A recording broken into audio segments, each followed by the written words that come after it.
Hello, welcome again. तो हमारा जो चल रहा था चैप्टर, वो चल रहा था प्रोनाउन का। तो लास्ट के कुछ 10 लास्ट उसमें 40 जो है एरर कंप्लीट हो गया था। अब हमारा जो है 41 से है, तो 50 मोस्टली जो एरर प्रोनाउन से रिलेटेड आ सकते हैं वो हमने देख लिए हैं। तो 10 जो है वो रिमेनिंग है, वो अभी देख लेते हैं। She was more garrulous than either of her three sisters. इसमें कौन से पार्ट में एरर है? She was more garrulous than either of her three sister. यहाँ पे थ्री सिस्टर्स हैं और यूज हुआ है ईदर का, जबकि ईदर का यूज 2 पर्सन के लिए होता है। ईदर का यूज 2 पर्सन के लिए होता है। थ्री सिस्टर है तो यहाँ पर एनी का यूज होगा, एनी ऑफ थ्री सिस्टर। तो यहाँ पर इस पोर्शन में एरर है। नेक्स्ट आता है the candidate being a graduate he is eligible for the post of probationary officer. Which part is error? The candidate being a graduate, तो यहाँ पर ही इज जो लगा हुआ है तो ही सुपरफ्लस है। सुपरफ्लस मतलब अनावश्यक है। क्यों? क्योंकि द कैंडिडेट ही वाक्य का सब्जेक्ट है। और वैसे भी ध्यान रखें कि किसी एंटीसीडेंट के बाद जो रिलेटिव प्रोनाउन होता है, किसी एंटीसीडेंट के बाद जो रिलेटिव प्रोनाउन होता है, उस रिलेटिव प्रोनाउन के बाद एंटीसीडेंट के लिए कोई नाउन प्रोनाउन सब्जेक्ट या ऑब्जेक्ट के रूप में नहीं होता। तो कोई जैसे एंटीसीडेंट है the candidate being a graduate, तो इसके बाद इस एंटीसीडेंट जो है रिलेटिव प्रोनाउन से पहले यूज होता है। लेकिन एंटीसीडेंट रिलेटिव प्रोनाउन से एज अ सब्जेक्ट या ऑब्जेक्ट या नाउन प्रोनाउन बाद में यूज नहीं होता है। तो इस पार्ट में ही का यूज नहीं होगा। जैसे अगर लिखा है दिस इज द बुक, जैसे एक सेंटेंस दिया है this is the book, this is the book which I lost it yesterday, I lost it yesterday. अब इस वाक्य में क्या है? द बुक जो एंटीसीडेंट है, द बुक जो एंटीसीडेंट है इसका विच का एंटीसीडेंट क्या है? The book. जो एंटीसीडेंट है के लिए प्रोनाउन इट का प्रयोग हुआ है। किसका यूज हुआ है? प्रोनाउन किसका यूज हुआ? It. I lost it. This is the book which I lost it.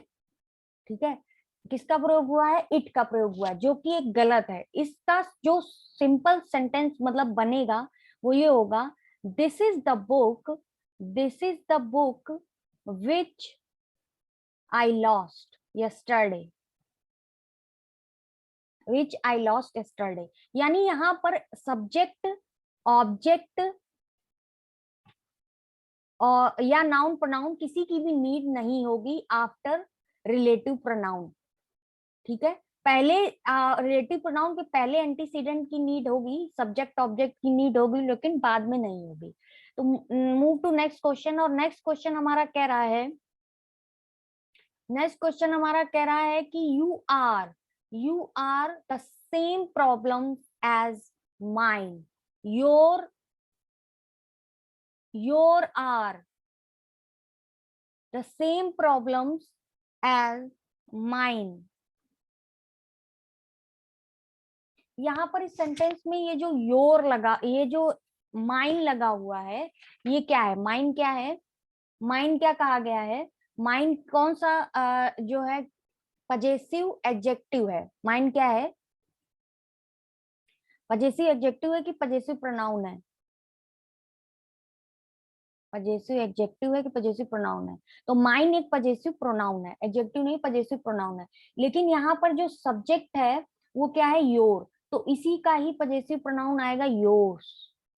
Yours, mine नहीं होगा। ठीक है, नेक्स्ट आते हैं you have never spoken a word against your master, that is a proof of your loyalty. You have never spoken a word against your master. That is a proof of your loyalty.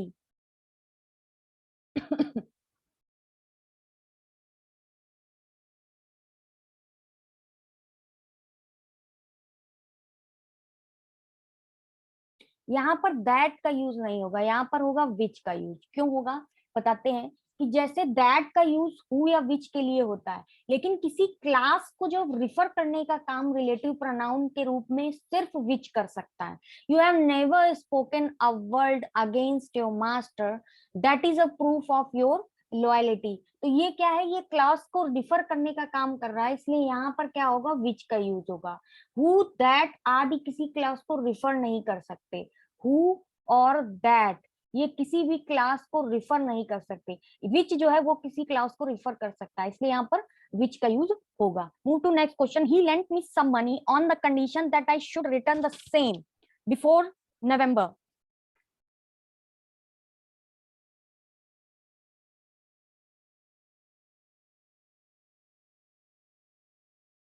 Forty five में किस portion में error है, यहाँ पर the same ये जो लिखा हुआ है के बदले इट का प्रयोग होगा। That I should return it, the same का प्रयोग हमेशा एग्जेक्टिव के रूप में होता है। द सेम का प्रयोग किस रूप में होता है, द सेम का जो यूज है वो एज एज एग्जेक्टिव यूज होता है, एज एग्जेक्टिव जो है इसका यूज होता है, किसका, द सेम का यूज, एज एग्जेक्टिव जो है वो द सेम का यूज होता है।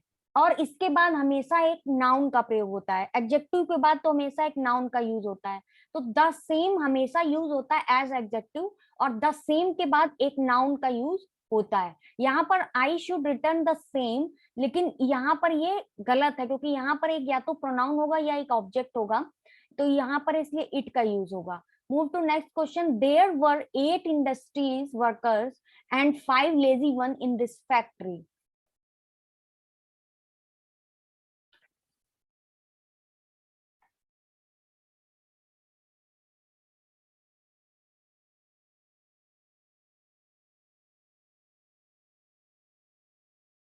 यहाँ पर इस पार्ट में एरर है, यहाँ वन की जगह पर वंस होगा। क्यों होगा, वन के बदले वंस का प्रयोग होगा। क्यों होगा, क्योंकि वन का जो प्रयोग होता है, वन का प्रयोग होता है सिंगुलर नाउन के लिए, वन का प्रयोग होता है सिंगुलर नाउन के लिए, और वहीं सिंगुलर नाउन के बदले में वन का यूज होता है, क्योंकि वन का प्लूरल नाउन, क्योंकि जो वंस होता है वो प्लूरल नाउन में यूज होता है। वंस किस में यूज होता है, प्लूरल नाउन में। वन जो यूज हुआ सिंगुलर नाउन में, और वंस यूज हुआ प्लूरल नाउन में, वंस यूज हुआ प्लूरल नाउन में। और बनावट सेंटेंस की क्या है कि 8 industrious workers and 5 lazy one, 5 lazy one, तो वंस होगा, industrial workers and 5 lazy ones, तो यहाँ वंस का यूज होगा, इस पार्ट में एरर है। Next question. Under no circumstances have I harmed him and he knows.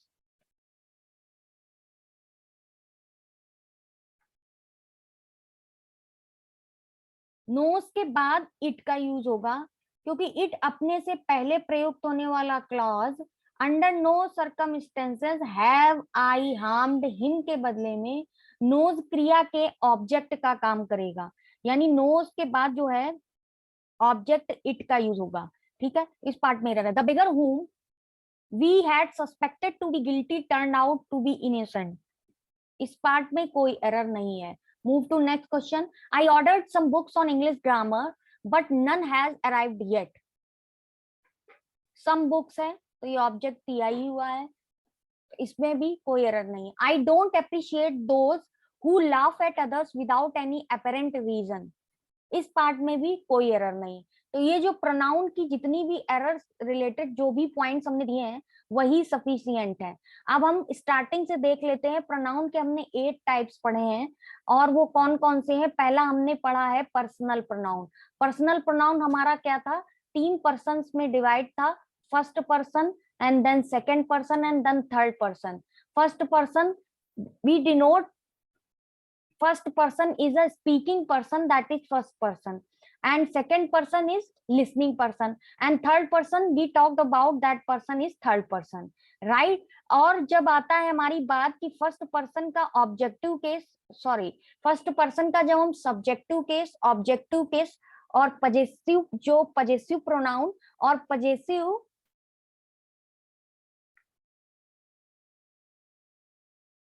Adjective की जब बात करते हैं, तो हम अगर यहाँ पर आई और वी लिखते हैं तो ऑब्जेक्ट क्या हो जाता है हमारा, मी और अस, और पजेसिव प्रोनाउन क्या हो जाता है हमारा, अवर और माइन, आवर और माइन,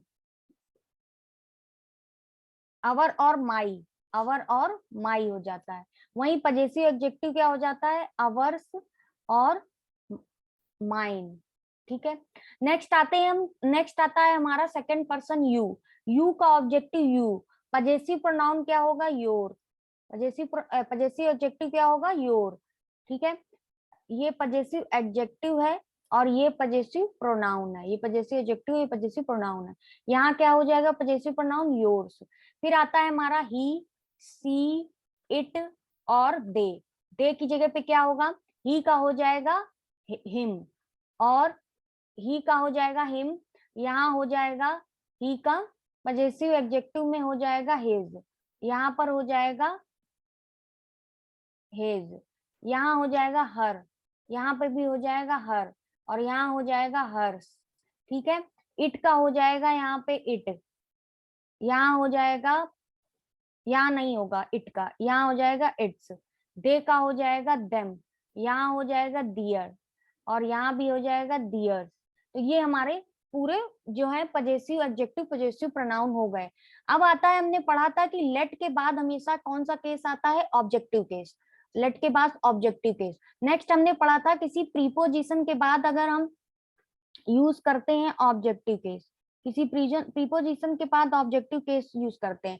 बट जब कभी प्रीपोजिशन के बाद एक ऑब्जेक्टिव केस और उसके बाद अगर एक नाउन आता है तो यहाँ पर ऑब्जेक्टिव केस का यूज नहीं होता। यहाँ पर हम फिर पजेसिव एडजेक्टिव का यूज करते हैं। किसका यूज करते हैं, पजेसिव एडजेक्टिव का यूज करते हैं। ठीक है, अब आता है नेक्स्ट हमारा कि जब हम कभी हमारे एक सेंटेंस में फर्स्ट पर्सन, सेकंड पर्सन और थर्ड पर्सन दी होती है, तो हमारा सीक्वेंस 2 3 1 का होता है, यानी second person, third person and then first person. अगर सेंटेंस में यू एंड आई दिया है तो हम उसके आगे जब सेंटेंस बनाएंगे तो उसमें ऑब्जेक्टिव केस अस यूज होगा और पजेसिव ऑब्जेक्टिव आवर यूज होगा और reflexive pronoun our self use होगी। अगर दिया हुआ है यहाँ पर यू एंड ही, अगर दिया है यू एंड ही, तो हम क्या यूज करेंगे, तो हम यहाँ पर यूज करेंगे यू, योर, योरसेल्फ। ठीक है, ये हम रिफ्लेक्सिव प्रोनाउन यूज करेंगे। ये हमारा पजेसिव एडजेक्टिव है और ये रिफ्लेक्सिव प्रोनाउन, ये ऑब्जेक्टिव केस है। ठीक है, तो इतना हमारा ये हो गया। Move to next slide. अब हम और देखते हैं क्या रिवीजन करने को है, जो हमने पढ़े हैं पॉइंट्स उनके बारे में। और हमने एक पॉइंट पढ़ा था कि इट का यूज न्यूट्रल और intro as neutral and as a introductory किया जाता है। किसमें, जब अननोन जेंडर हो, मतलब हमें पता ही ना हो जेंडर क्या है, तब insects, before insects we use it, and after that जो हमारे एनिमल्स होते हैं, before animals we use it, and weather, weather और सीजन के लिए हम यूज करते हैं इट। और एक पॉइंट आता है कि जब इट के बाद बी फॉर्म होती है, be form in the sense होता है या तो is, are, am, was, were, ये अगर होगा तो उसके बाद हमेशा किसका यूज करेंगे, बी फॉर्म के बाद हमेशा सब्जेक्टिव केस का यूज किया जाएगा। किसका यूज किया जाएगा, सब्जेक्टिव केस का। तो यानी it is I, that is a correct sentence, right. यही बताने का मतलब था। Move to next point. और नेक्स्ट पॉइंट हमारा ये था, नेक्स्ट पॉइंट हमारा क्या था, नेक्स्ट पॉइंट हमारा ये था कि जब हम रिफ्लेक्सिव प्रोनाउन को पढ़ रहे थे, तो रिफ्लेक्सिव प्रोनाउन में एक सेंटेंस है सी हर्स हरसेल्फ। ठीक है, यहाँ पर ये क्या है, रिफ्लेक्सिव प्रोनाउन। दो सेंटेंस देते हैं, सी हरसेल्फ हर्ट्स। अब ये दो सेंटेंस हैं। अब ये बताइए कि यहाँ पर ये रिफ्लेक्सिव प्रोनाउन है कि यहाँ पर, तो यहाँ पर ये जो मेन वर्ब के बाद आई है ये रिफ्लेक्सिव प्रोनाउन है। ये क्या है, ये रिफ्लेक्सिव प्रोनाउन है। तो फिर ये क्या है, ये इम्फेटिक प्रोनाउन है। ये क्या है, ये इम्फेटिक प्रोनाउन है। ये दोनों डिफरेंसेस जो है हमको माइंड में रखने हैं कि ये दो टाइप के प्रोनाउन है, रिफ्लेक्सिव और इम्फेटिक। नेक्स्ट आता है हमारा, नेक्स्ट हमने प्रोनाउन पढ़ा था डिस्ट्रीब्यूटिव। नेक्स्ट हमने क्या पढ़ा था, डिस्ट्रीब्यूटिव। डिस्ट्रीब्यूटिव प्रोनाउन हमारे क्या थे, डिस्ट्रीब्यूटिव प्रोनाउन हमारे क्या थे, each, each, each of, neither of, either of, none of, ये हमारे क्या थे, ये हमारे थे डिस्ट्रीब्यूटिव प्रोनाउन। तो ईच ऑफ था जो 2 पर्सन के लिए यूज होता है। ईच ऑफ क्या होता है, 2 पर्सन के लिए। हम एवरी को डिस्ट्रीब्यूटिव प्रोनाउन नहीं बना सकते हैं, ठीक है, ये बात ध्यान में रखिएगा। हम एवरी को डिस्ट्रीब्यूटिव प्रोनाउन नहीं बना सकते हैं। और ईच के बाद अगर कोई नाउन आ जाता है तो ये हमारा फिर प्रोनाउन नहीं रह जाता है, फिर हम इसको क्या कहते हैं, एग्जेक्टिव कहते हैं। ये ध्यान रखिएगा बात कि अगर ईच, नीदर, ईदर और नन के बाद नाउन आ जाता है तो ये वर्ड हमारे प्रोनाउन नहीं रह जाते हैं, फिर ये वर्ड हमारे क्या हो जाते हैं, एडजेक्टिव हो जाते हैं, ठीक है। अगर इनके बाद ऑफ लग जाता है फिर नाउन आता है तो ये वर्ड हमारे प्रोनाउन होते हैं। इनके बाद सिंगुलर प्लूरल नाउन तो आ सकता है, प्लूरल नाउन आ सकता है, पर जो वर्ब आएगी वो हमारी सिंगुलर आएगी, वर्ब जो होगी वो हमारी सिंगुलर वर्ब यूज होगी। अब आता है ये 2 पर्सन के लिए, ये 2 पर्सन में से कोई नहीं, इधर भी 2 पर्सन के लिए होता है, या तो ये या तो ये, और नन ऑफ होता है बहुत सारे हों उनमें, और इधर होता है 2 में कोई एक, या तो ये या तो ये, राइट। ये हमारा हो गया डिस्ट्रीब्यूटिव प्रोनाउन। नेक्स्ट आते हैं, अब हम आते हैं demonstrative. Demonstrative, as you all know about demonstrative pronoun, this, that, those और दीज, ये हमारे वर्ड क्या होगा, डिमॉन्स्ट्रेटिव प्रोनाउन। अब जब दिस के बाद कोई वर्ब आएगी तो वो हमारा प्रोनाउन होगा, बट अगर आ गई दिस बुक, यानी कि इसके बाद नाउन आ गई, तो अब ये क्या हो गया, एग्जेक्टिव। ये पॉइंट बहुत दिमाग में रखिएगा कि इंग्लिश में किसी भी सेंटेंस की प्लेस ऑफ वर्डिंग इंपॉर्टेंट होती है, ठीक है। इंग्लिश में किसी भी सेंटेंस में जो प्लेस ऑफ वर्डिंग होती है वो इंपॉर्टेंट होती है, ना कि ये इंपॉर्टेंट होता है, ना कि ये इंपॉर्टेंट होता है कि जैसे यहाँ पर दिस प्रोनाउन है तो कोई और सेंटेंस होगा उसमें भी दिस प्रोनाउन होगा, नहीं, ये नहीं होता है। इसीलिए इंग्लिश में बहुत भी प्रॉपर ध्यान देना जरूरी होता है। अब आते हैं हमारा इंडेफिनिट प्रोनाउन। तो इंडेफिनिट नाम से ही पता है जो चीज इंडेफिनिट हो वो इंडेफिनिट प्रोनाउन। तो जैसे सम और एवरी और नो के साथ अगर बॉडी, थिंग, वन ऐड हो जाए, ये तीनों ही वर्ड अगर ऐड हो जाए इनके बाद, तो हमारा क्या होता है, ये इंडेफिनिट होते हैं। और कौन से होते हैं इंडेफिनिट, ऑल, फ्यू, ठीक है, ऑल और फ्यू, सम, ये सब हमारे इंडेफिनिट प्रोनाउन की तरह यूज होते हैं, ठीक है। अब आता है मूव टू नेक्स्ट कि रेसिप्रोकल प्रोनाउन। रेसिप्रोकल प्रोनाउन कौन कौन से होते हैं, ईच अदर, ईच अदर जो 2 पर्सन के लिए लगता है, 2 person we use each other, and more than 2 person, one and other, one and other, ये more than 2 person के लिए use more than 2 person, more than 2 person we use one and other, right। ये point ध्यान में रखने वाले हैं जो कि रिलेट करते हैं हमारे नाउन से। तो हमने पढ़ा personal pronoun, reflexive pronoun, एम्फैटिक pronoun, distributive pronoun, demonstrative pronoun, indefinite pronoun, reciprocal pronoun,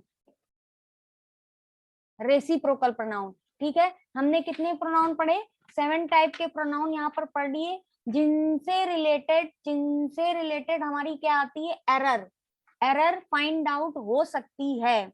और हमने कुछ पॉइंट्स पढ़े थे कल, जो पढ़ा था all, only, all, only, none, कोई भी सुपरलेटिव डिग्री का कोई भी एडजेक्टिव होगा अगर, तो उसके बाद किस रिलेटिव प्रोनाउन का यूज किया जाएगा,